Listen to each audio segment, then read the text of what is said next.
ওগো শুনছো? খুড়োমশাই কয়েকদিন ধরে কেমন একটা অস্বাভাবিক আচরণ করছেন। তুমি দেখেছো, লক্ষ্য করেছো? হ্যাঁ, আজকে অফিস থেকে একটু তাড়াতাড়ি এসো। একবার ডান হাতটা যেভাবে চাবি বন্ধ করে সেরকম করছেন, আবার বাঁ হাতটা চাবি বন্ধ করছেন, ডান হাতটা চাবি বন্ধ করছেন, বাঁ হাতটা চাবি বন্ধ করছেন। কিছুক্ষণ থাকার পরে হঠাৎ ওনার মুখটা দ্যুতিতে ভরে যায়। হ্যাঁ, উনি যেন হঠাৎ দুটো হাতকে সোজা করে খুলে দেন এবং কী যে দেখেন জানি না, অপার্থিব যেন আনন্দে এক দৃষ্টিতে চেয়ে, হ্যাঁ, বিড়বিড় করে কথা বলেন, কখনো হাসেন, কখনো একটা মান অভিমানের এই মানে একটা অপূর্ব শান্তির একটা তার মুখের মধ্যে কিছুক্ষণ আগে যে দেখা যাচ্ছিল না সেটা দেখা যাচ্ছে। তো আমার তো ভয় করছে, কি হলো, মাথার কোনো ব্যামো হলো কি না।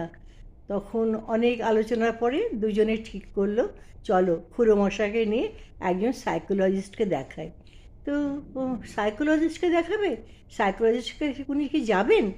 ঠিক আছে, চলো না আমরা বুঝিয়ে নিয়ে যাই যে সবাই এই বয়সে একবার সাইকোলজিস্টের কাছে গিয়ে ওনার কী অসুবিধা হচ্ছে জানাচ্ছি, আমরাও একবার সেটা দেখে নিই। তো কাকাকে বলাতে কাকা প্রথমে অত রাজি ছিলেন না, পরে রাজি হলে গেলেন।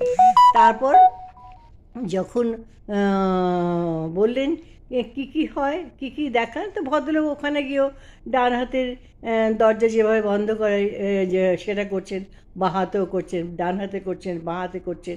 হঠাৎ থেমে গিয়ে মাঝে একটা দরজা দুহাত দিয়ে যেভাবে খোলে, খুলে অপার আনন্দে তাকিয়ে বিড়বিড় বিড়বিড় করে কী বলছেন, কখনো হাসছেন, কখনো কথা বলছেন, হ্যাঁ, কখনো কাঁদছেন, হ্যাঁ, কখনো মানে তৃপ্তির একটা মানে অপরিসীম তৃপ্তির, মানে দরজা দুটো বন্ধ করতে যতটা ওনার সময় লাগতো তার 10 গুণ লাগছে বড় দরজাটা তার খুলতে।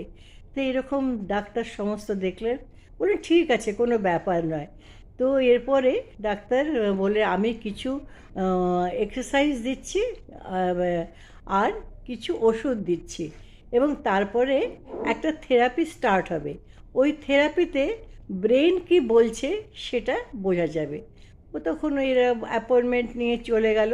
তারপর যেদিন অ্যাপয়েন্টমেন্টের ডেতে নিয়ে এলেন, একটা ঘরে ওনার মনিটরিং স্টার্ট হলো। হ্যাঁ, তখন ব্রেনে যা যা বলছে, মানে বলছে, ব্রেন বলছে, কম্পিউটারে লেখা হচ্ছে যে যা যা আমরা পেয়েছি সেগুলির পাওয়ার আশা খুব হয়, কিন্তু পাই না বলে একটা বিরাট কষ্ট।